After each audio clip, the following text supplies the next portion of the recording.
Well, hello, good morning, everyone. Thank you so much for being here. My name is David Shattuck, and the topic for our presentation today is blockchains. Again, so this is a talk that I have been thinking about for a while, and I'm super jazzed to be sharing it with you today. Before I kind of jump into the content, let me say a quick thank you to Smartdata. I appreciate you hosting these lunch and learns every month. I always look forward to them. And of course, a special thank you to Katie for doing all the legwork to organize things and kind of bring it all together. So let's do a quick introductory slide. My name again is David Shattuck. I'm a senior engineer and tech lead at Smartdata. I've been with the company for about 5.5 years. This is my email address, so please feel free to drop me a line. I'd love to hear from you. You can also find me on Twitter at DavidShattuck8. In case you were wondering, the 8 does have special meaning to me. It means that there are 7 jerks in the world named David Shattuck who picked their Twitter handles before I did. So that's why I'm David Shattuck8.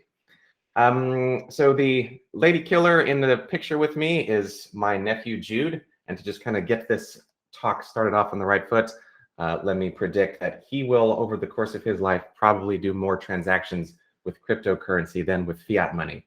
But let's put that aside for now. Okay, so what are we doing today? What are we doing with this meeting? Well, 4 years ago, in November 2017, I gave a talk at another Smartdata Lunch and Learn. That talk was called Blockchain: Bitcoin, Ethereum, and the Future of Everything.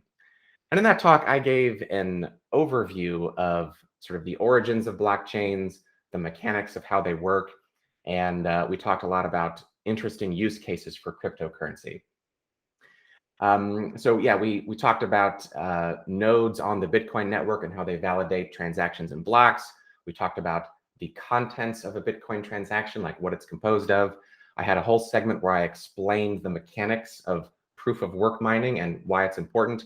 And we even did a code review and a live demonstration of a smart contract that I had written and deployed to the Ethereum network, which had created my very own personal cryptocurrency. So right there in front of a live studio audience, we did we broadcast transactions to the Ethereum mainnet, issued some coins, transferred some coins around, and we actually updated the state of Ethereum during a lunch and learn. So it was, if I do say so myself, a really cool presentation. Like, boy, I crushed it. Like it was it was really good. And it was also apparently a funny presentation. So here's a picture of everyone laughing. Seems I even cracked myself up. Yeah, everyone just having a good time. Everyone except Mike Martin scowling in the corner there. So everyone else had a good time. So the presentation was very well received. And over the course of the next 18 months or so, I ended up giving the talk another half a dozen times or so at an assortment of venues. So this is me giving the presentation at the .NET Developers Group. I also gave the talk at a real hoity-toity C-suite executives only meeting down in Cincinnati. I spoke at ComSpark a few years ago. And the most common question that I received, after giving the presentation was, is this talk available online? I'd love to share it with somebody. So I ended up recording myself giving the presentation, and I put it up on YouTube. You can find it there today. It's got a couple hundred views on it. And overall, it was just, it was a great presentation. It was a lot of fun.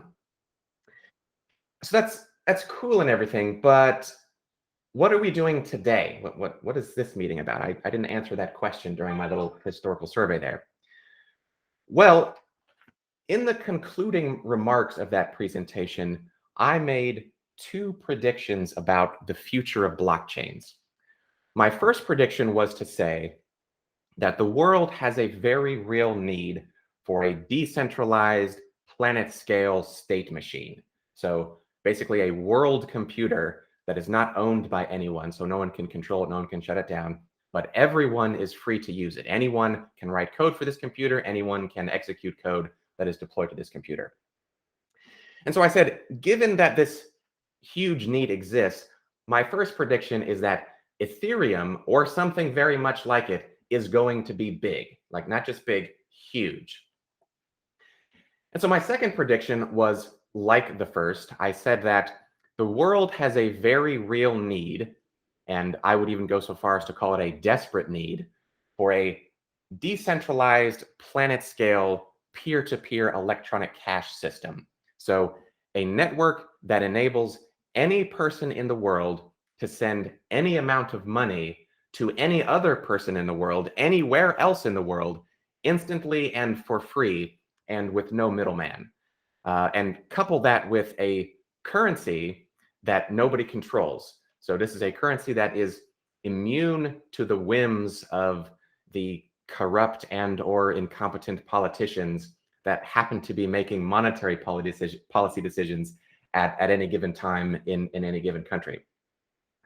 So my second prediction was to say that given this desperate need for a system like this, I predict that Bitcoin Cash, or something very much like it, is going to be big in the future. And again, not just big, huge.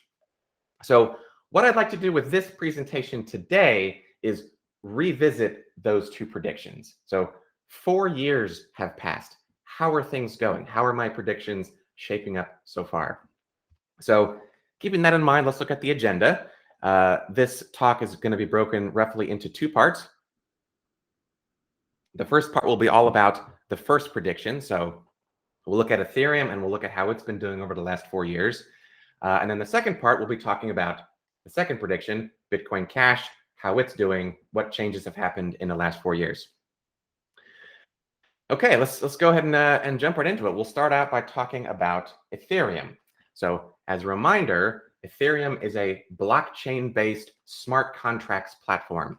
Now, it is a special member of that group of projects because Ethereum was the first of its kind. Nothing like Ethereum existed before Ethereum. So it has been, I would call it the forerunner of this space. So we want to ask the question, how has demand been to use Ethereum? My prediction was that a lot of people are going to want to use this. Let me suggest that one of the best metrics that we can think about with respect to are people using it is to look at transaction count. If people are using it, transactions will be getting processed. So here is a chart of the number of transactions processed per day on Ethereum over time. Now, I made my prediction right about there, right? So November 2017. Now, you can look at this chart and say, yeah, it looks like, you know, there's a general uptrend to this. Like this is going in the upward direction. And indeed, it looks like the number of transactions per day has more than doubled. So yeah, okay, good. You know, way to go, Ethereum. That's not bad at all. However, this chart does not tell the whole story. You see, Ethereum has a transaction capacity limitation. Now, the limit of the number of transactions that can be processed per day varies because transactions vary in complexity. But roughly speaking, Ethereum is capped right about there. So this red line represents a soft limit to Bitcoin's capacity. So all that we can really glean from this chart is that Ethereum has been operating at 100% capacity for the last 18 months. Since, you know, July of 2020, every square inch of space on the Ethereum blockchain has been used for transactions. So let me suggest that a much more useful, much more interesting metric to look at is going to be the price, not the price of the Ethereum coin, the price to perform one Ethereum transaction. So that's what we can see on this chart. So again, my prediction right about there. And in the time since I made my prediction, 4 years, the average cost to conduct an Ethereum transaction has increased by approximately 20,000%. So we have a classic supply and demand problem here. There is enormous demand to use Ethereum, but there is a finite supply, a very small supply for space in the Ethereum blockchain. And so the result has been crazy fees to use the Ethereum network. The fees have been so high. This is a screenshot I captured from a transaction visualizer. The cost the median cost for performing a contract transaction was $440. I have seen this as high as $1,000. This means that if I were to try to do my Coin demonstration, the one that I did in the first talk, if I tried to do that today, it would cost me hundreds of dollars. So clearly there's demand, but also clearly there's a problem. There's a couple of problems. So we can define the two problems like this. The first problem is that Ethereum is very inefficient. So, and by that I'm talking about the metric of energy consumed per transaction processed. Ethereum is a proof of work chain, so a lot of energy is being used around the world to try to mine blocks, and the number of transactions being processed is very small, 15 per second, in fact. So energy per transaction, very inefficient. And of course, the second problem, like I've just been saying, the supply of transaction capacity is far short of the demand for transaction capacity. So the result is that this is very expensive to use, and much more critically, a lot of use cases are priced out.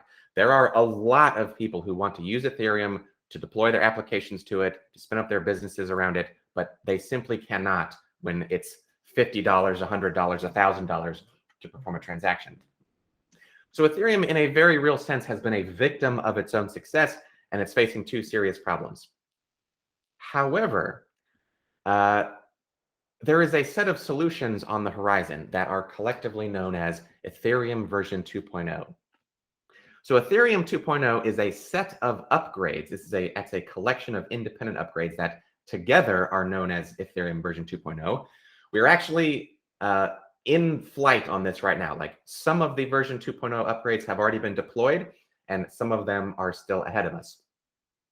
So let's think about these two problems and talk about the solutions that version 2.0 offers with respect to solving these two problems.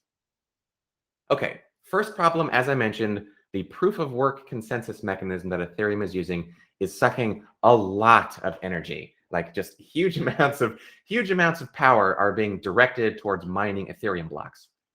Ethereum 2.0 offers a solution to this problem in the form of migrating the entire system to using what's known as a proof of stake system.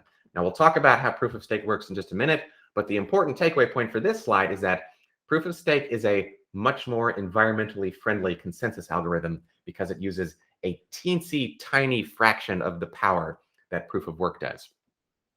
Okay, why is that? How is that a thing? Well, let's revisit this slide from the first talk. Now, in my first talk, I gave sort of a detailed explanation of how proof of work mining operates. So I don't want to rehash all that here. Get that rehash? I don't want to rehash it here. Yeah. Okay. Sorry. Okay. But quick review of this this last slide. All of the proof of work miners in the entire world are going through this cycle all the time. So they're putting a bunch of hashes into a hashing algorithm, examining the output of that algorithm, and seeing if it's lower than some target. All of the miners are doing this all of the time. It's happening hundreds of quintillions of times every second. Now, what I want to draw attention to is this black box that's labeled hash. The amount of energy required for a computer to do one hash is very small. Like, it's tiny. But if you're doing it hundreds of quintillions of times every second, that can really add up. And the result is Ethereum consuming a lot of energy to find blocks. So let's think about proof of stake mining as a comparison. So in proof of stake mining, what you have instead is that a miner is selected at random, quote unquote, at random. With proof of work mining, all of the miners are trying to find a block. In proof of stake mining, one miner is selected by the system to create the block. Now, I quote unquote at random, there are variables that affect the likelihood of any given miner being selected. So the amount of coins that they have staked, the time that they have spent as a miner, the time that they have been online, like their online time, their propensity to create valid blocks versus invalid blocks. These are all variables that play into any given miner's chances of being selected to produce a block. So when a miner is selected, they will create a block. So they'll put all the transactions into it that they want. They will put in the Coinbase transaction, which gives them newly created Ethereum. And then they will broadcast that block to the network so other miners can validate it and add it to their copy of the blockchain. And then the process repeats itself. So this is the proof of stake cycle. What I'd like you to notice about this cycle is that there are no computationally intensive steps on this. It's very easy, quote unquote, easy to do for a computer. So the amount of energy required is just a tiny, tiny fraction of what's required for proof of work. So thinking about these two competing options, proof of work and proof of stake, I think the best way to understand them is to think about the ways in which they are the same and the ways in which they are different. So on the left, I've got the ways that they're the same, and on the right, I have the ways that they're different. So first of all, the ways that they're the same. Both of these are consensus algorithms. Their purpose is to facilitate a network full of strangers, a network full of people who don't know each other and don't trust each other, facilitate this group of strangers reaching a state of agreement about the state of the blockchain. They both do that same thing. The important difference is proof of stake does that without consuming, a country's worth of electricity.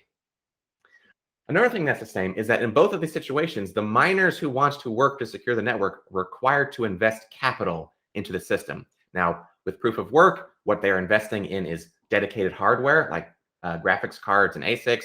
They also have to invest in electricity. But with proof of stake, the miners have to invest in the coins. So they have skin in the game, so to speak. They have an incentive to keep this network secure and valuable because they own the coins representing this network's value. The third thing that's the same is in both situations, only one miner finds the next block. In proof of work, everyone's looking for the block. In proof of stake, the system selects the miner to make the block. But in both cases, one miner makes the next block. All the rest of the miners add the block to their blockchain. So the difference is the number of miners that are looking for that block. And finally, in both situations, any given actor who has the capacity, has the ability to attack the network can make a lot more money by protecting the network instead of attacking. The difference is what any given attacker loses if they try. So if you're a proof of stake miner and you're trying to do some wonky stuff, your stake is slashed, so you lose coins. Whereas if you're a proof of work miner, what you're wasting is the energy that you spent money on. Okay, so that's the solution to problem number one, is proof of stake mining. What about problem number two?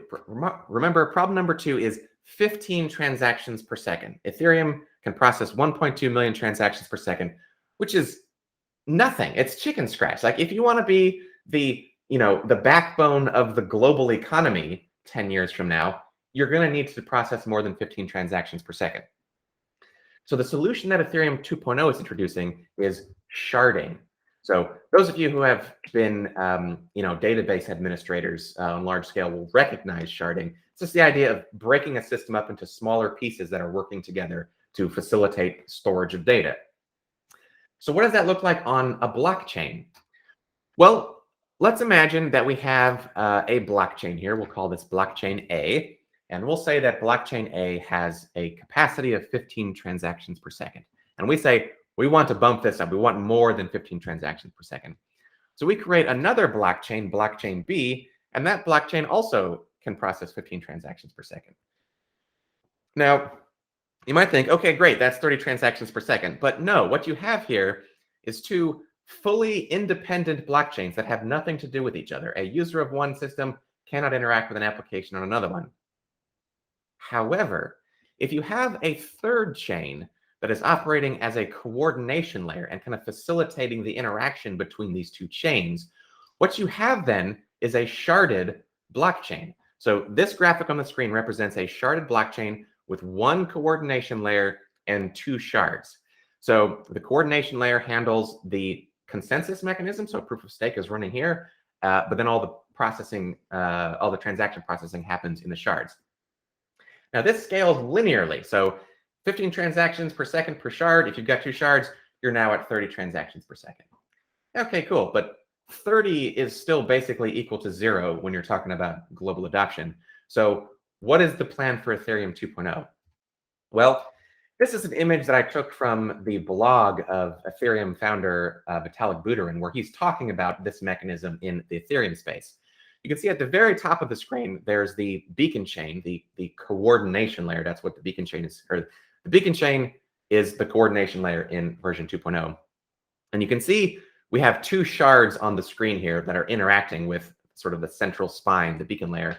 But notice, even though there's two shards pictured, one of them is labeled shard 64. So when Ethereum 2.0 goes live, it's actually going to have 64 shards that are all capable of processing 15 transactions per second. And so we're going to be looking at about 1,000 transactions per second. Now, this is a lot better, like 1,000 transactions per second, still pretty good, but there's room for improvement. Let me draw your attention to the fact that some of these chains are labeled data layer.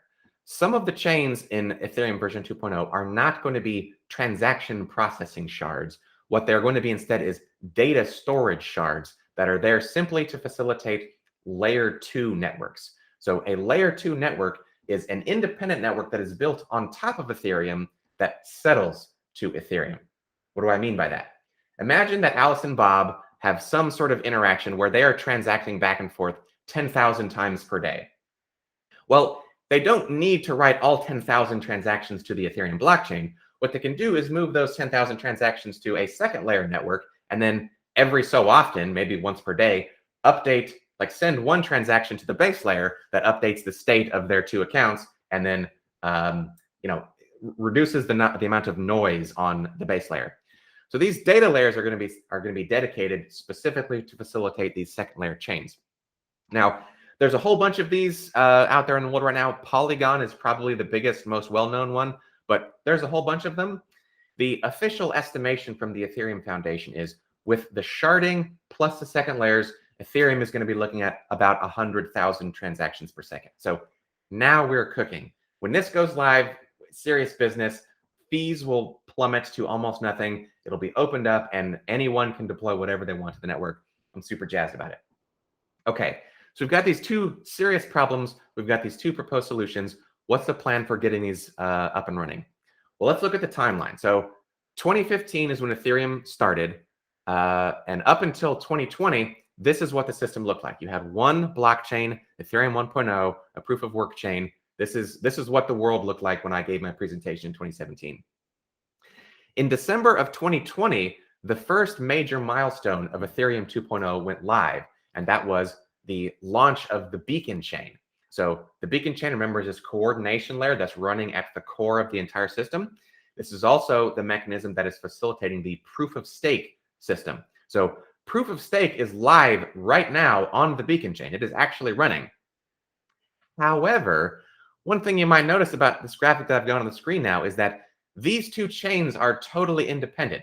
Ethereum 1.0 is running just as it always did on proof of work, and the beacon chain is not processing any transactions because the only thing going on over there is the proof of stake system. There is one link between these two right now, though, and that is that there exists a bridge that allows people to move Ethereum to the beacon chain to participate in the proof of stake mechanism. At the moment, approximately $35 billion worth of Ethereum have been migrated over. But again, that system is not validating any transactions. It's just running, just making sure that everything's good to go. Okay, so this is what the world looks like today. What's coming up next? Well, the next big milestone is currently scheduled for the first half of next year, but that date has been bumped in the past, so who knows? It might be bumped again in the future. This is all tentative.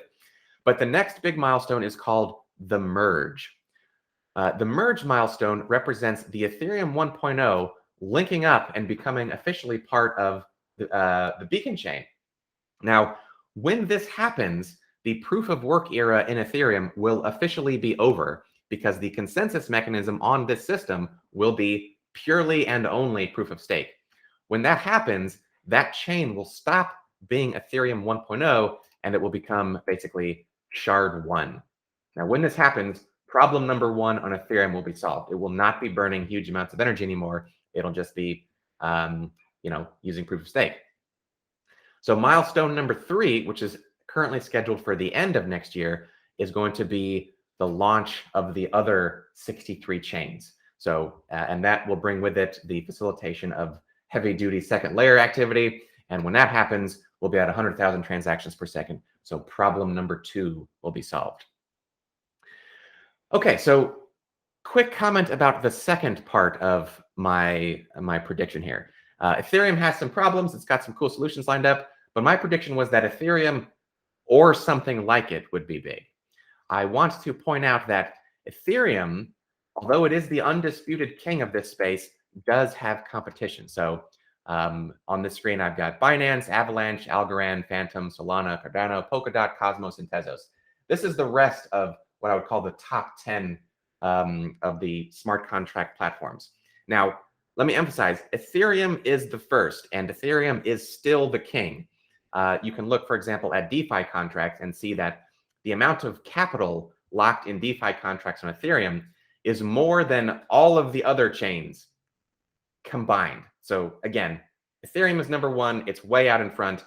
But as I've been saying, Ethereum has some serious problems. A lot of these networks that I've got on the screen now have actually already implemented the changes that I'm talking about for Ethereum 2.0. So there is a very real risk that if Ethereum can't get their acts together and meet the demand might lose interest and migrate to another chain. So I'm excited to see what the future holds. But if any of these chains make it and become the chain, my prediction will be correct. So we'll do a review of prediction number 1. I'll say, yeah, prediction number 1 is going pretty good, and I'm excited to see what the future holds. I still think Ethereum will remain the king, but I don't know for sure.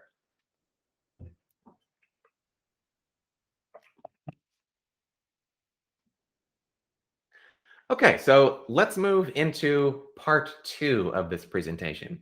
For part 2, my second prediction was that Bitcoin Cash, or something very much like it, is going to be big.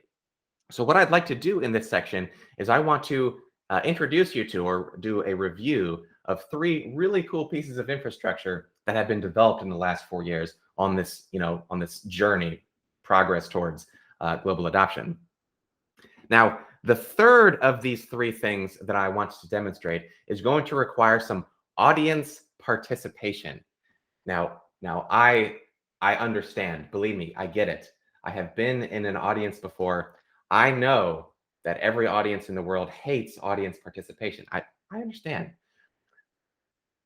But I think you'll like this. I think that you will enjoy this audience participation. So what I need you to do right now, I want you to do this right now while I'm talking. So I want you to pull out your phone and I want you to download this app, Bitcoin.com wallet app. And I mean it. Pick up your phone right now while I'm talking, go to the App Store. I want you to search in the App Store for Bitcoin and download this app, Bitcoin Wallet.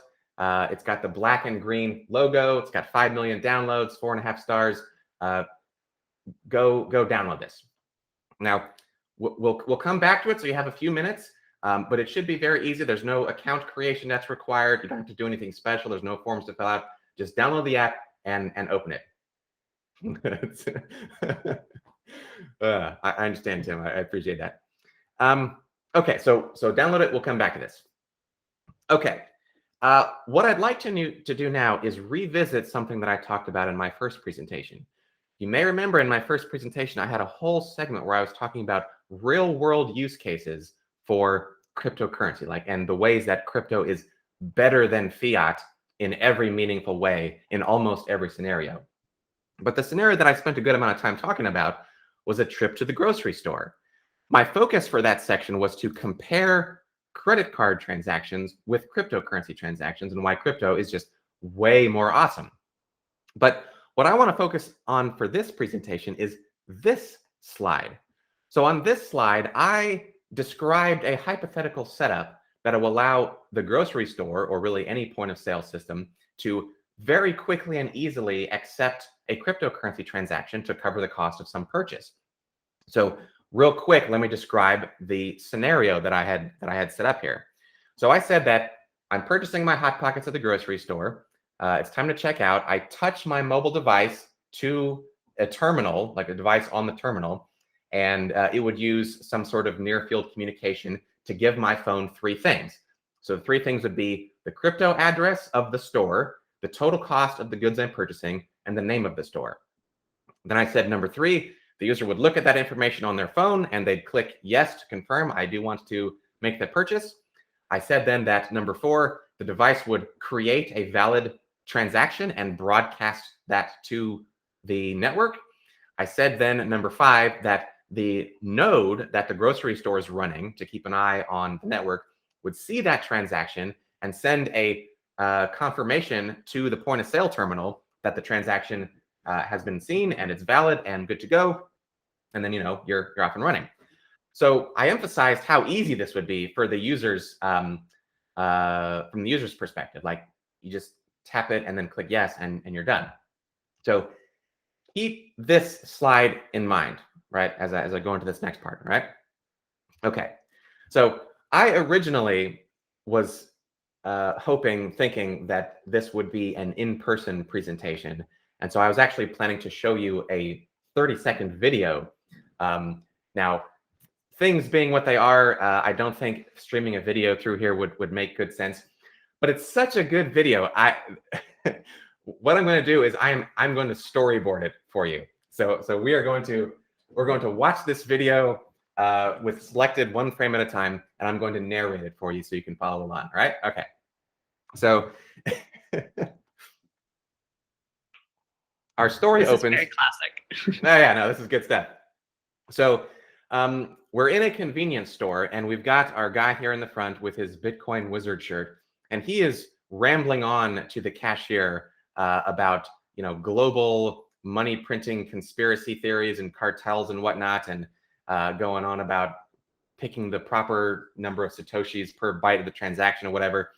But the hero of our story is the guy in the back, that guy with like the leather jacket, whatever. See, he's here to buy a bag of chips. Now he's got a decision to make. On the one hand, he is trying to watch his sodium, but on the other hand, oh man, nacho cheese, it's hard to resist. Now, the chips actually whisper in his ear that they want him as much as he wants them. So the decision has been made, and he is ready to check out. He is ready to make his purchase. Now, our guy at the counter is still going on. He's yelling about,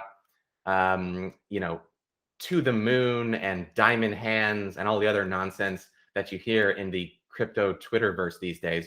But again, our cashier doesn't care about any of that. He sees the guy is ready to check out. So he says to him, that'll be 14 bits. So he's telling him the price of the chips that he wants to buy. Now notice on the counter, there is a tablet that is displaying a QR code. Now that QR code contains the Bitcoin Cash address of this store, and it also contains the cost of the chips, like how many Bitcoin Cash is required to cover the cost of these chips. So our guy uses his phone to scan the QR code, and the transaction is processed. Now, I can't really show this because it's screenshots instead of a video, but the time between here and here is a fraction of a second. I can't emphasize how fast. It's amazing how fast this is, if I'm being frank. So the transaction has been completed, and our hero turns to the crazy guy and says, "It's just money, bro." And then he walks coolly out of the store, munching on his bag of chips. Okay, so when I saw this video for the first time, I was super excited about it. And I was super excited about it for 2 reasons. The first reason I was excited about it is because it introduced me to 2 apps that I was not aware of at the time. The first app is the Bitcoin Cash Register app, which is what the cashier was using on the tablet on the counter there. Now, this app is so cool. You can set up a point of sale, like a business, to accept Bitcoin Cash in, seriously, like 10 minutes. There's no account set up. You don't have to get a license from Visa. You just download it and install it, and it's so easy. The second app that it introduced me to was the Bitcoin.com wallet app, which I now use like every day for my Bitcoin Cash transactions. It's non-custodial, super fast, super slick, super easy, and it's the one that I asked you to download a few minutes ago. And if you haven't downloaded this app yet, like seriously, you will want to have it. And if you don't have it, you won't have time to get it. So phone, App Store, Bitcoin, get this app. Okay, so the second reason why I was super excited about this video is because this video shows the real world manifestation of the system that I predicted 4 years ago. This is that system. Now, I will admit right off the bat, I was wrong about a couple of things. So let's very quickly review what I was wrong about. So first of all, I said you'd touch the device to the terminal. I honestly don't know why it didn't occur to me that they would use QR codes. Like, I seriously have given lightning talks to devs about QR codes and how awesome they are at moving money, or at moving information from one device to another. So I don't know why this didn't occur to me, but yeah, you don't touch the device, you just scan the code with the camera that every phone has. I was mostly right about number 2. The QR code contains the address and the cost, but it doesn't need to include the name of the store. It could include the name of the store, but most people will know what store they're in, so you really don't need this. Now, I was kind of right about number 3. The app can be configured, so if you want it to, you can say, hey, if the payment is more than X, I want to do a review and a confirmation. But the guy in the video had it set to just, when you see the QR code, just immediately send the transaction. So you can do this step if you want to, but I'm going to cross it out because you can also skip it. So I was right about number 4. The device broadcasts, like it constructs a valid Bitcoin Cash transaction and broadcasts it to the network. I was wrong about part of number 5. I knew that some computer would need to do this step, but I assumed at the time that the grocery store would be handling that. Like, they would have a node that's watching the network for any transactions that it cares about. But in this case, Bitcoin.com does that for you. Like, it sees the transaction as soon as it hits the mempool, and it will send a notification to any device that cares about it. So this whole step, like this thing of the grocery store managing that, no, they don't have to do any of that stuff. They just download the app and it's good to go. Now, that's not a security vulnerability because Bitcoin.com doesn't have any of the private keys. It's just saying, oh, hey, this transaction that you care about, I see it in the mempool, so I'm letting you know about it. And of course, Bitcoin.com sends that payment confirmation to the point of sale terminal. So yeah, I saw this and I was super jazzed about it. Now, I was mostly right, but I was wrong about one key thing. Okay, when I presented this the first time, I said I emphasized how easy this would be for the user. You touch your device to the terminal, you look at the screen, and you click yes or no. How could it be easier? But I was wrong, because in reality, it's even easier than I thought it would be. Like, seriously, you scan the QR code, boop, oh, you're done. That's it. You don't have to do anything else. You're done. Okay, so this has been the first item on our list of 3 things for Bitcoin Cash we want to talk about. Let's move on to number 2. So for number 2, I want to talk about, this is an idea that I have been thinking about for the last year or so, and that is subscriptions. Now, I'm talking here about just subscriptions in general. Almost certainly everybody on this call is subscribed to something. Your internet service provider, you're subscribed to Netflix, you're subscribed to the trash service where they come and pick up your garbage. Like, there's subscriptions all over the place in the world today. But thinking about this in the cryptocurrency world, I think subscriptions is another scenario where cryptocurrency provides a meaningful disruption to the way we've been doing things for a long time. The way we've been doing things for a long time has a lot of stupid stuff in it, and it's just stuff that we don't think about anymore because we're used to it. Let me talk through what I'm thinking about here. So, first problem with subscriptions, almost always are using a credit card or a debit card of some kind. So you immediately inherit all of the problems that we talked about last presentation with the grocery store. So they're incredibly slow, they're incredibly expensive, and both parties are vulnerable to fraud.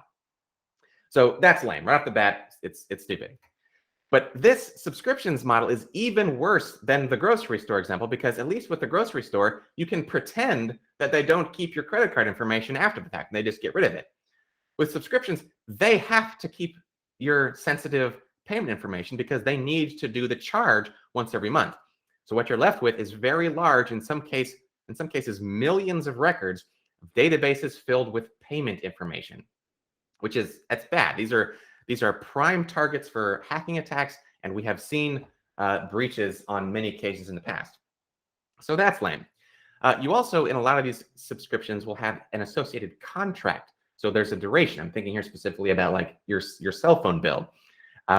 You say, okay, I want the subscription, and they say, okay, that'll be 12 months. You give them your credit card. 3 months into it, you change your mind. I don't want the service anymore. Well, that's tough beans. You can cry about it. They're going to continue charging you every month until the contract ends. The next thing is these companies have a financial incentive to make it easy to sign up and difficult to opt out. So yeah, sign up on our website. It's super easy to do. But if you want to opt out, you need to call us and you need to migrate your way through our robot phone network. And then you need to get someone on the phone and you need to convince them to unsubscribe you. So that's lame. You also have this thing where you're subscribed to something, you stop using it and forget about it, but you forget to unsubscribe officially. They will happily keep charging you for that, even though you're not using it. And finally, this is a minor one, the idea of group subscription. So there are some services that people as a group subscribe to. My favorite example is Discord. So, you've got a group of, 15 people that are using a Discord server to play games and stuff, but one person, some hero, is like, don't worry, guys, I'll pay for the Discord server and everyone can use it. There's nothing wrong with that, but it would be cool if it was really easy to subscribe to something as a group. Okay, keeping all these lame things in mind, let's think about what subscriptions would look like in the cryptocurrency world.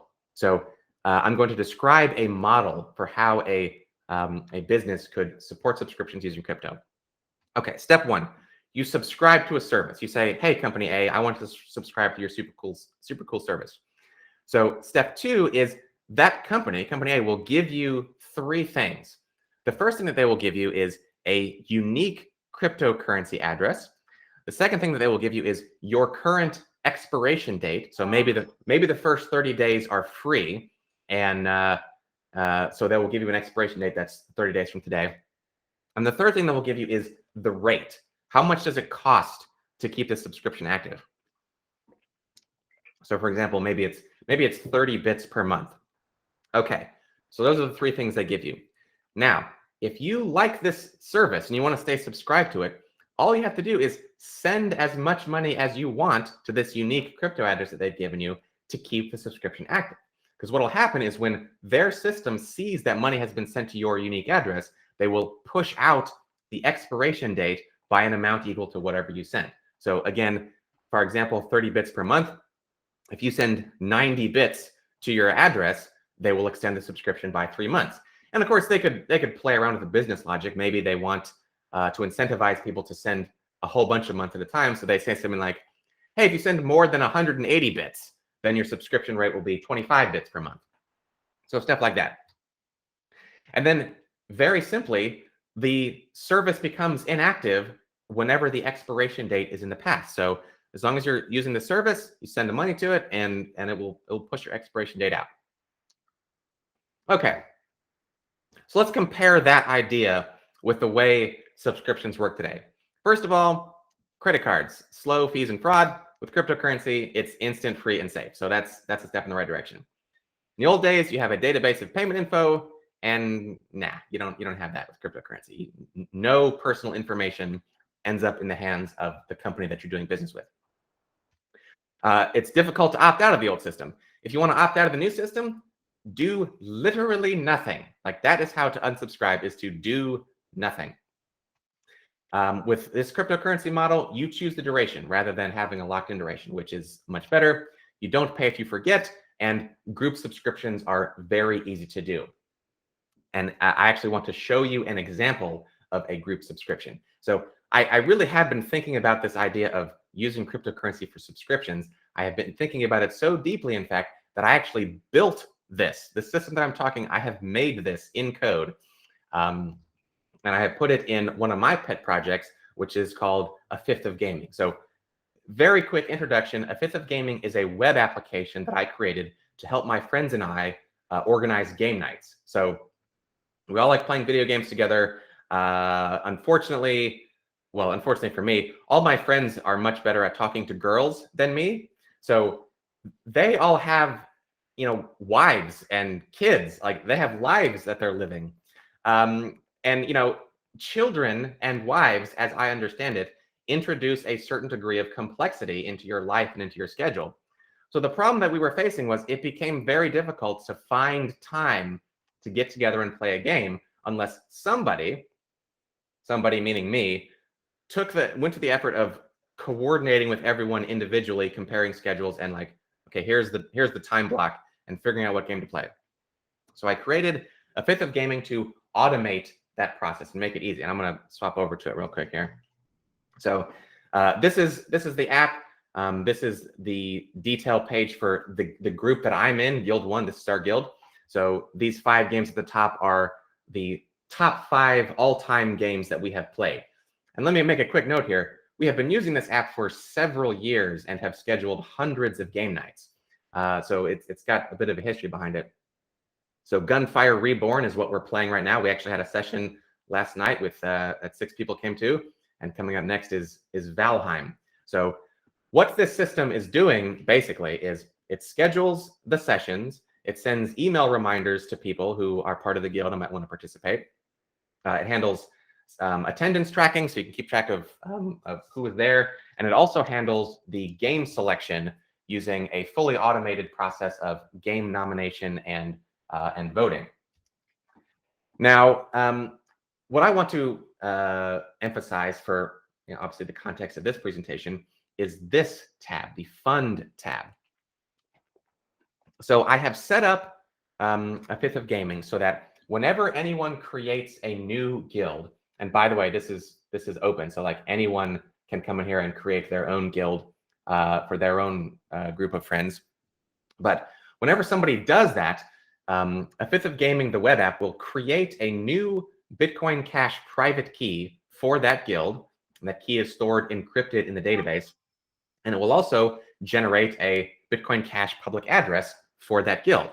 So remember the 3 things that I said a company would give you if you were using cryptocurrency subscriptions. Number 1, they give you the address. Number 2, they give you the end date. Number 3, they give you the rate. So on this page, you can see there's the address, there's the end date, and down here there's the rate. So I've set the rate for using my little web app as $1 per person per month. The main reason I did this is because I wanted to try this and I wanted to give people an excuse to play with Bitcoin Cash. So this is not a money-making venture by any stretch of the imagination. But what's happening in the background here is really cool, if I do say so myself. Once every few hours, a Fifth of Gaming will check the Bitcoin Cash blockchain for any unspent transaction outputs that are linked to any of the public addresses that belong to any of the guilds in the system. If it finds any of those, it means that somebody has sent money to their guild address. So it will calculate the amount of time to add based on how much they sent and how many people are in their guild, and then it will push the expiration date out based on how much they sent. So you can see this table here is showing all of the transactions that have been sent to fund this guild, the one that I'm in. So there's a link here. You can click on any of these to actually go to the Bitcoin Cash block explorer and see the transaction on the blockchain. And you can also see how much was sent and the amount that the date was pushed out every time. Okay, so coming back to the main point of this section, I want to look at 3 things that didn't exist 4 years ago that exist now in the Bitcoin Cash space that are super cool. One question that you might be wondering is, how did I do this? How did I implement Bitcoin Cash transactions in just a regular run-of-the-mill C#.NET web application? Like, this app is both reading and writing on the Bitcoin Cash blockchain. Well, when I set about to do this, there was not a lot of documentation out in the world. So I actually went and created some of my own. So I have written a post on read.cash that provides very detailed instructions on how to create a simple C# console application that can both create Bitcoin Cash transactions and broadcast them, and also read from the Bitcoin Cash blockchain for fetching information from it.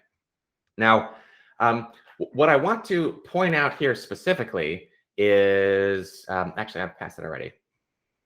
This NuGet package. So there's a C# library called nBitcoin, which creates a layer of abstraction between we, the regular devs, and the very nitty-gritty stuff of blockchain transaction creation. So this library supports lots of chains. Obviously, I'm a big fan of Bitcoin Cash, so I'm using it for that. But the sort of things that I'm talking about, if you want to do those for some other cryptocurrency, nBitcoin will support it. So yeah, I was originally planning to do like code review and talk through some of this stuff, but there's a lot of non-devs in the call, and I don't want to, glaze over anyone's eyes. But I'm sharing this with you. So if you are a dev and if you are interested in implementing cryptocurrency transactions in your application, check out this blog post. I created it because I had so much trouble finding documentation. I made all the documentation myself, and it's very detailed, very step-by-step, explains everything along the way, and there's complete code examples of the entire application available the whole way through. Okay, so that was number 2. Let's jump into number 3. And here now we have reached at last the audience participation segment that I promised. So you've downloaded the app by now, at least I sure hope so. Otherwise it's too late. Let me explain how this is going to work.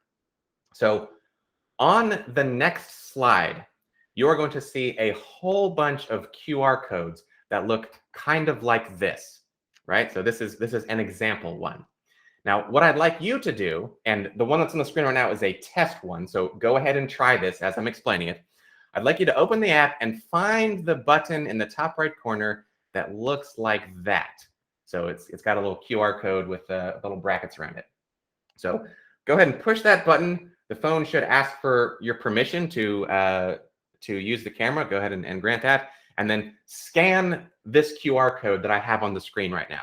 Now, when you do that, you should get a message that says something like, "Oh, I tried to process the payment, but there's no funds available," or it'll say something like that. And the reason it says that is because this QR code has already been used. This is just an example. But I want you to kind of get in the flow of I want you to get in the flow of scanning the QR code with the barcode, or with the camera. Now, the reason I want you to understand how to do that is because the next slide I mentioned with the QR codes, those are not empty, right? The QR codes on the next slide contain approximately $100 worth of Bitcoin cash. And it's all varying amounts. I think the smallest one is like $1. The biggest one is like $14. I want you to be ready. I'm going to have the next slide up for 60 seconds. And this is what I'd like you to do. Scan the QR code. You'll get one of two messages. The first message is, "Hey, payment processed, payment received," and you should see the money in your wallet. The other message that you might get is, "No funds available." Now, if you get that message, it means that someone else in the audience has already claimed that Bitcoin Cash. So go ahead and try a different one. Now, if you get a payment from one of these codes, please type in the chat how much you got. That'll tell me whether or not this stunt is working.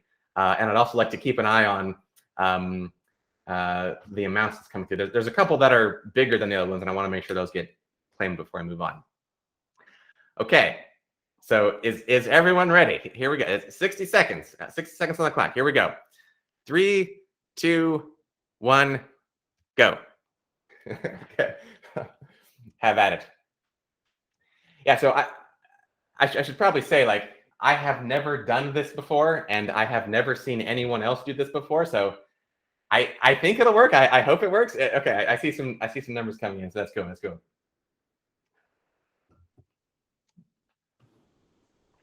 Just reading some of them off, we've got 107, 316, 106, 842, 845, 107. Nice. 201, 107, 318. I'm super jazzed. I was a little worried about the resolution, like it might be too small, but yeah, seems like it's working. 528. All right, we've got about 20 seconds left. Keep scanning. Keep scanning. There's a big one that I don't see that's come. I mean, it's big. It's not huge. It's like $14 or whatever, but I haven't seen that one come through.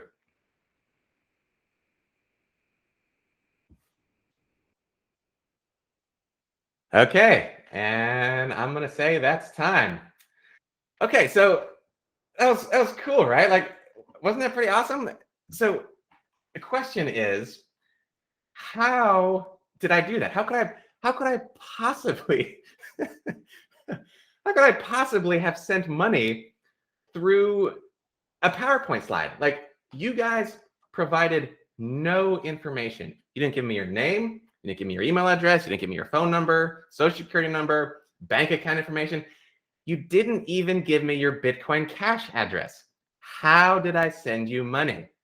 Well, what I'd like to do is explain to you how that mechanism worked. Now, the reason I know how it worked is because I was chatting with my very good friend Roger Ver about this, and I wrote a post where I speculated, like, here's what I think is happening in the background based on what I'm seeing happen in the foreground.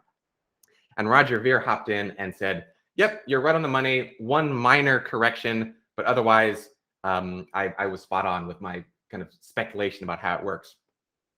So I'm gonna relay to you what I was talking about. Now, I should very quickly, for the sake of honesty, I'm not Roger Ver's friend. I'd like to be Roger Ver's friend. So Roger, if you're watching this, drop me a line. Let's get coffee.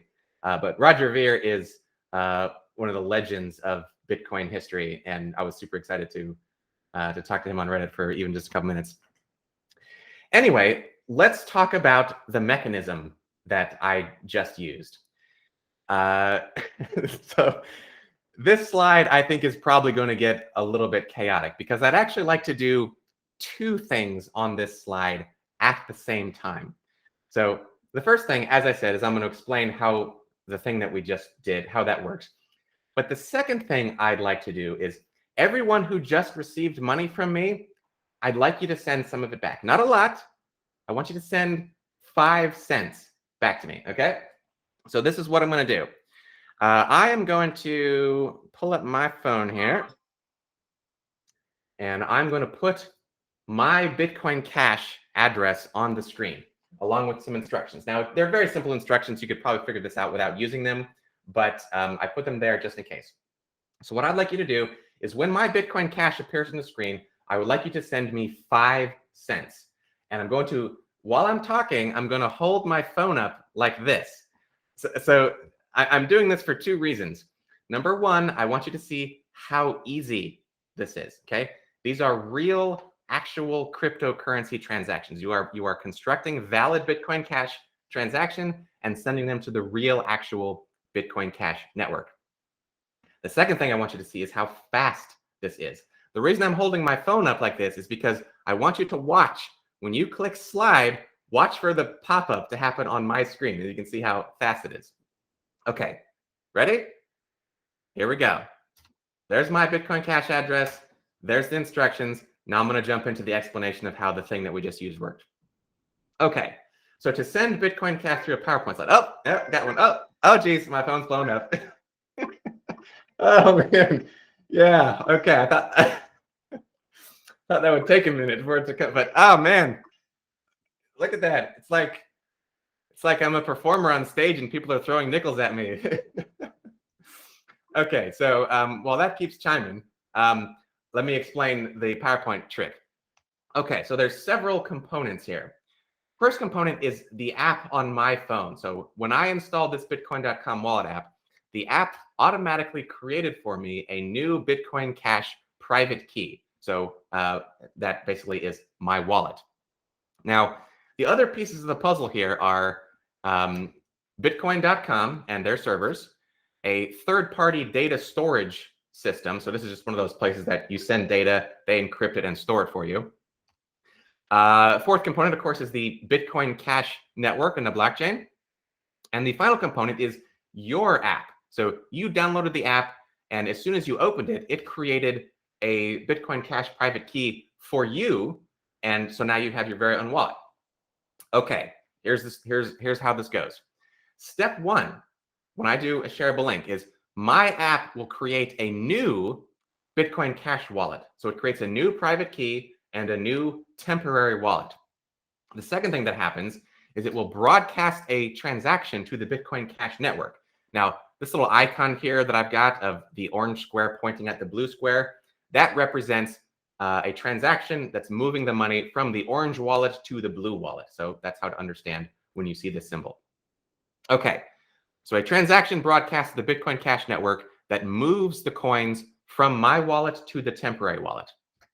Okay, so once that's processed, you can see the Bitcoin Cash has moved to the temporary wallet. The third thing that happens is my app creates another transaction. This transaction sends the coins from the temporary wallet back to my wallet. I'm going to go ahead and put my phone down so I don't have to hold it the whole time. But you got the idea. You saw what happened. Okay, so this third transaction sends the coins from the temporary wallet back to my wallet. Now, I don't broadcast that to the Bitcoin Cash network because if I did, the coins would just come right back to me, and that's not what I want. What we do instead is we give that transaction to Bitcoin.com, and they don't do anything with it; they just hold it. But we'll come back to that. Okay, the fourth thing that happens is my app uploads the private key of the temporary wallet to the third-party data storage, so it gets put right there. And in response, the third-party data storage gives me back a link to the private key, right? So my phone now has the link to the private key in storage. The sixth thing is that my app gives your app the link to the private key. Now, the way we did this today is that we used QR codes. So I put the link to the key in the QR code, and that's what you scan on the screen. But you don't have to do it that way. You can do it. You can send somebody a text message with the link. You could send it to them in an email, like any way that you can get this link to the person. They click on it. If they don't have this app, they're prompted to download it, and then it immediately opens it. Long story short, step 6 is I give the link to you. Okay, step 7, your app downloads the key from the private store, from the data storage in the cloud. Your app then uses that private key to recreate the wallet in your phone. And remember, this wallet has the Bitcoin Cash in it, right? So now the two wallets exist on your phone. The ninth thing that happens is your app uses the private key of the temporary wallet, which you now have, to broadcast a transaction to the Bitcoin Cash network that transfers the coins from the temporary wallet to your wallet. And then, of course, once that's processed, you can see the Bitcoin Cash will move into your wallet. And there you have it. Now, this is so cool. You can give Bitcoin Cash to anyone, even if they don't have the wallet installed yet. Like, you can just give them the link, and this all happens. The second reason this is really cool is because no private information is transacted. So even though I put money in a wallet and gave you the wallet, neither my private key nor your private key is exposed to anyone. The only private key that moves is this temporary wallet one, which just gets thrown away. But then the other reason that this is so cool is, like, again, these are real transactions. There's no custodian. There's no one that's like moving the money on your behalf. These are actual real cryptocurrency transactions. Okay, so the very last step for this is, let's say I give you a link to this and you don't actually use it for anything. 30 days after step 3, where I gave the link to, or I gave the transaction to Bitcoin.com, they will broadcast that transaction to the Bitcoin Cash network. So if you don't redeem those coins for whatever reason, when this transaction gets broadcast from Bitcoin.com, those coins will be sent back to me. Now, if you have redeemed the coins, then when this transaction gets broadcast, it'll just get ignored by the network because it's an invalid transaction. So the coins aren't in that wallet anymore. But it's just kind of a safety net. Like, I give these links out like candy to people, and if for whatever reason someone doesn't, renew it, it'll just find its way back to my wallet eventually, which is super cool. Okay, so let's revisit my prediction. Prediction number 2. I said Bitcoin Cash or something very much like it. I want to say a few words about other projects. Just like with the case of decentralized smart contract platforms, there are other projects in the space of electronic peer-to-peer cash. So Bitcoin Cash is the king right now. It is the leader by a comfortable margin in terms of amount of usage and adoption and infrastructure, all that fun stuff. But there are others, like there are competitors in this space. And I will also say that the lead, like the gap between Bitcoin Cash as number 1 and Monero, which is number 2. And by the way, Monero is a really cool project. I love Monero, but yeah, the gap between Bitcoin Cash and number 2 is not as big as the gap between Ethereum and number 2. So yeah, I just want to full transparency. Bitcoin Cash is the leader, but there are others, and I'm excited to see which, if any, of these become the king in the long run. So how am I doing on prediction number 2? Well, I'd say I'm doing it's okay. Like it's not great, it's not terrible, it's So given all the cool stuff I've been talking about, why am I saying my prediction is Well, there's two sides of the coins here. On the one hand, there has been a lot of great progress with respect to infrastructure stuff. Just in this presentation, I have showed you 3 super cool pieces of infrastructure that did not exist 4 years ago. So the proof of sale mechanism didn't exist 4 years ago. I predicted it 4 years ago. I described it 4 years ago, but it didn't exist 4 years ago. The second thing I showed was the Bitcoin library, which is a really great tool for getting devs, like regular non-blockchain devs, up and running with implementing cryptocurrency transactions into average everyday applications, which is super cool. And the third thing that I demonstrated is like modern, super sleek, super easy to use, non-custodial mobile wallets, which make like cryptocurrency transactions extremely accessible for just anyone who has a phone. But there are other super cool things I didn't even talk about, like Smart BCH is a contracts platform that's built on top of Bitcoin Cash. Like shuffled Bitcoin Cash is, or Cash Shuffle is like a way to wash Bitcoin Cash if you're doing drugs and stuff and and trying to hide money. Like that exists too. Like and even more than just the infrastructure stuff. Like even at the protocol layer for Bitcoin Cash, there are regularly scheduled upgrades to the Bitcoin Cash network. They used to do them once every 6 months. Now they're once every year. Basically, it has been an uninterrupted stream of really good news surrounding Bitcoin Cash for the last 4.5 years. It's just been, everything's been awesome. But I said, that's on one hand. On the other hand, adoption has been it has been disappointing to me, the level of adoption that we have seen so far.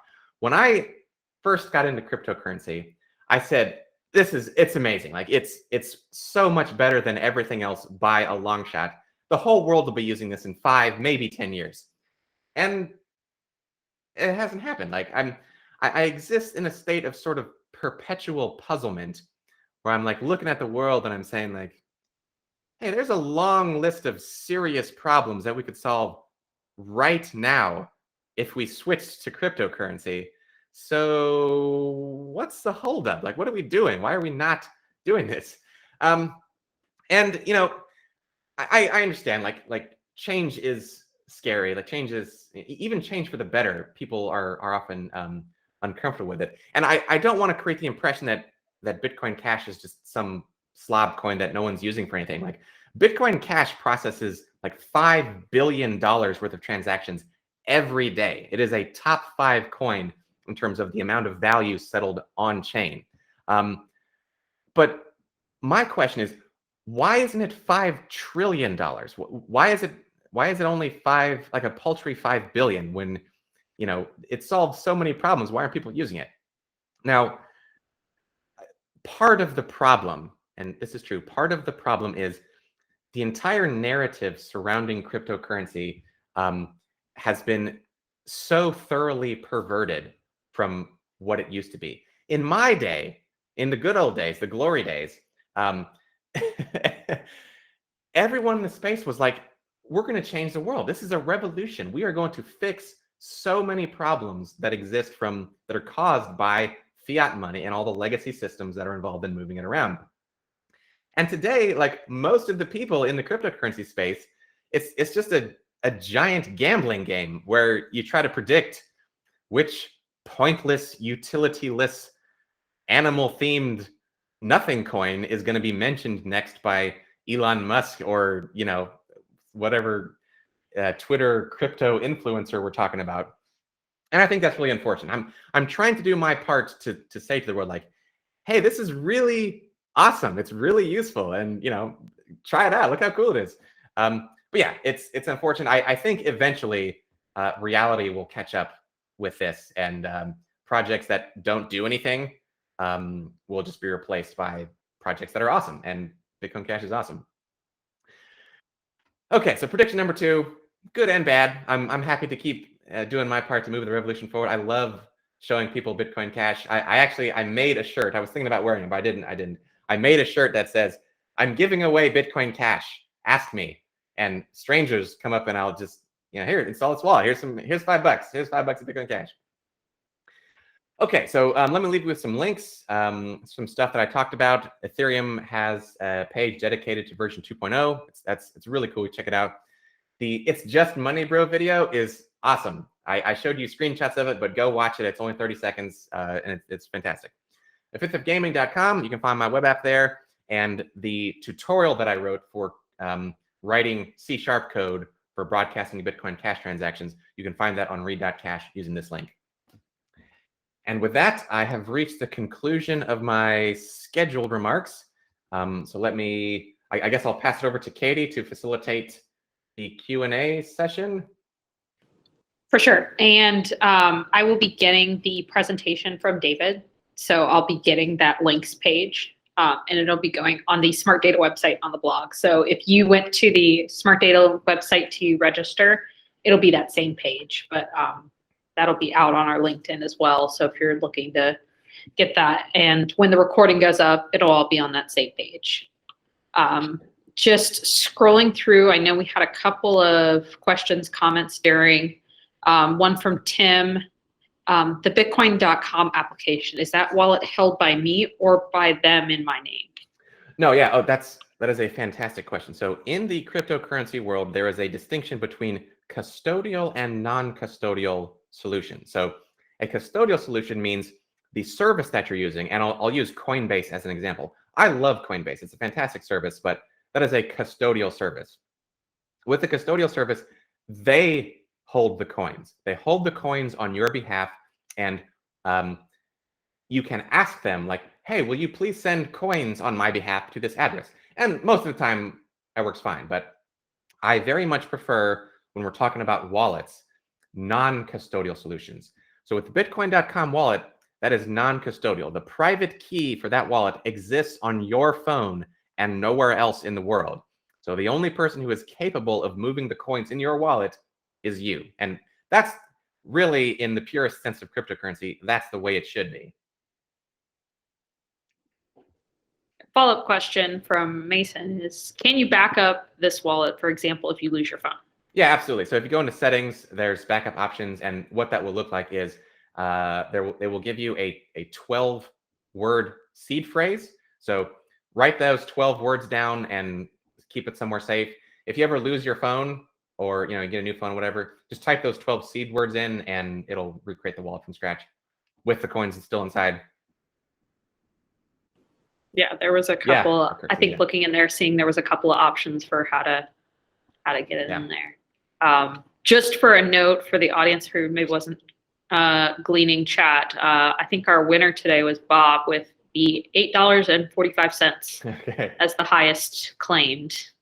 And there was one, I had one in there that was like $14.50 or something, and I didn't see anyone. Someone mentioned it, so I didn't see it either. So if somebody did, and there. Oh, Real said he got the $21. Oh, okay. Nice. Holding back on us. He didn't want us to know about his fortunes. I think that's all of the questions I saw. I think comment from Tim saying adoptions comes when it's easy to use, which you just showed with your app. I'm convinced and off to buy some Bitcoin now. Yeah. No. Okay. So 2 things to say about that. First of all, yeah, the ease of use factor has just taken giant leaps and bounds forward. My first Bitcoin wallet was Armory, and it was a giant hassle. Like, even I, computer scientist, master's degree, all that stuff, it was a huge hassle. I had to keep like the blockchain synced and everything, and it was ugly. And now I can get someone up and running in like 2 minutes and show them a receive and a send, and it's super easy. Yeah. Second thing I'll note, and yeah, I'll be careful and be explicit here. When you say you want to go buy some Bitcoin now, Bitcoin and Bitcoin Cash are not the same thing, believe it or not. I actually had a segment in this presentation. When I originally made this presentation, the first draft was like 3 hours long, and I had to cut stuff out of it to fit in this time box. But I had a whole segment about Bitcoin and how it's like not useful anymore. It's very slow, very expensive.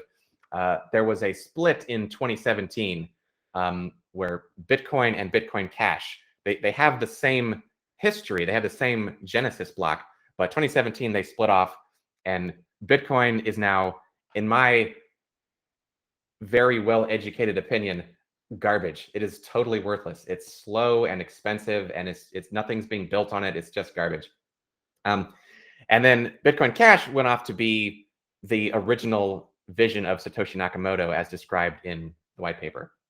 And I'm going to jump in. I see a question came in about the Lightning Network. So again, the segment that I cut out included like, okay, here's an explanation of the Lightning Network and here's how it works and all that stuff. Unfortunately, I had to cut it out for time, but the answer to the question is no.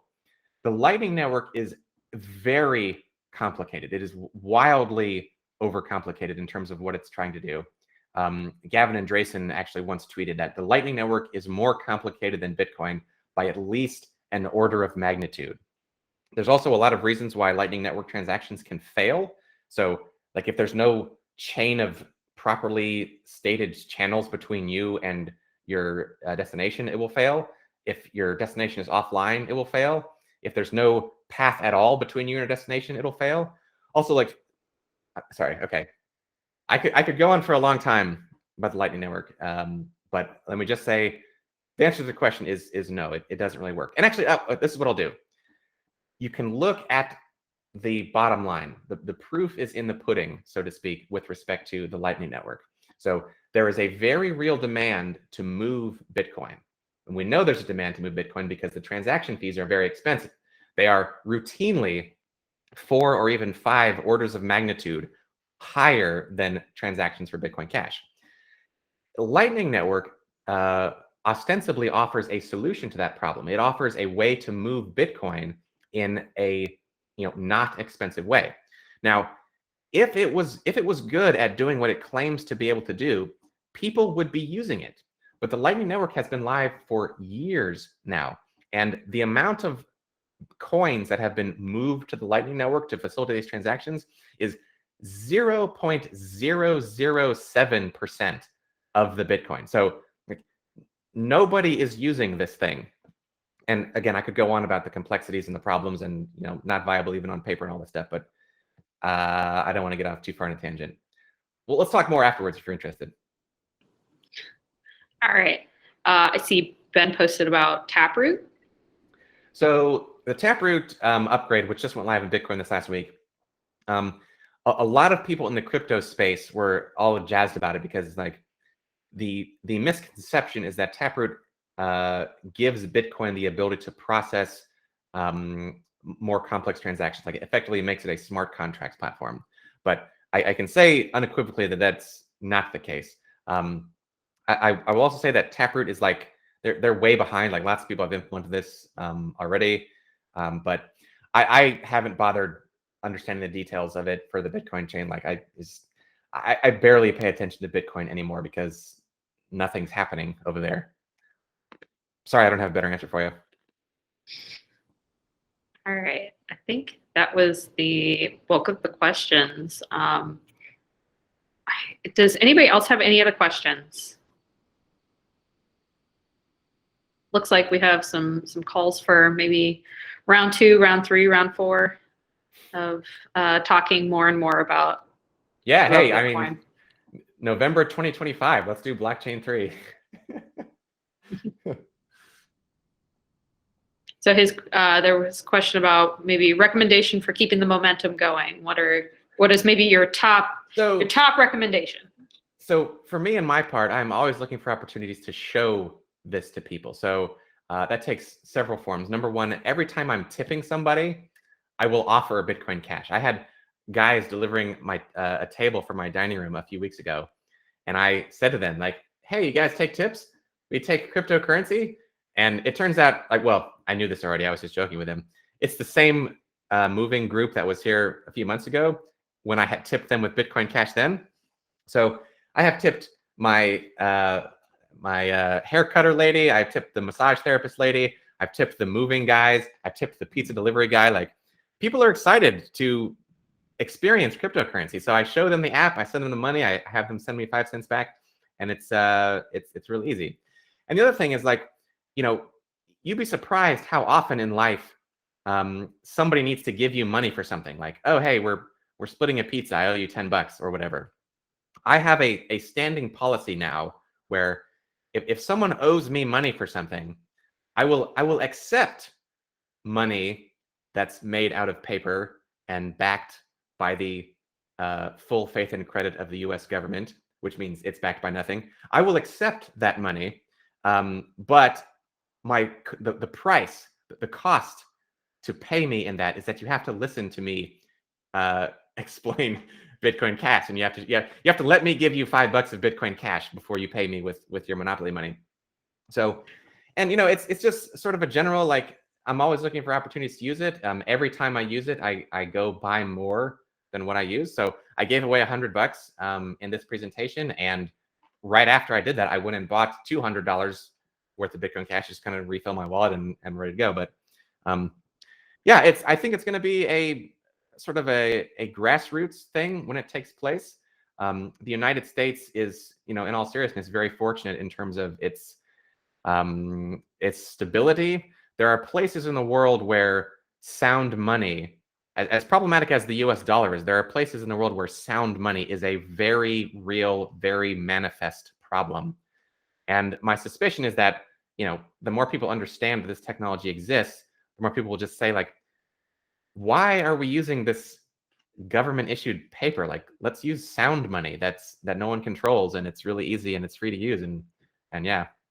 So, and yeah, Tim, you're right. Like, the value of the dollar it's decreasing. Like the, $7.25 for a minimum wage worker is worth less today than it was last week and the week before and the year before. And this just goes on and on forever. Like, the value of the dollar gets, asymptotically smaller every year. It's approaching zero. And when you're using a decentralized currency that no one controls, like, all of those problems just go away.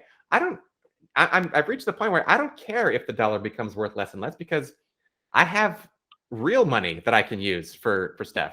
And my project now is introducing it to other people so that I have people to transact with. I'm like I'm the first guy in the neighborhood with a telephone, right? I have this super cool technology, and I don't have anyone to call, so I'm trying to. On that, we're going to have to wrap it up because we hit our 1 o'clock. We need to get everybody back. Carla, I'm going to talk with David, and we'll get you your response back, maybe in a cool blog post about what happens when you pass away and what happens to your wallets. So thanks so much, everyone. We'll pull into that. So thank you, everybody. And we'll be, like I said, we'll be posting this online here as soon as we can. With the holiday next week, it might be a little bit later than usual, but thank you all so much for coming, and we'll see you at the next one. Thanks, guys. Thanks, David. Thanks, David.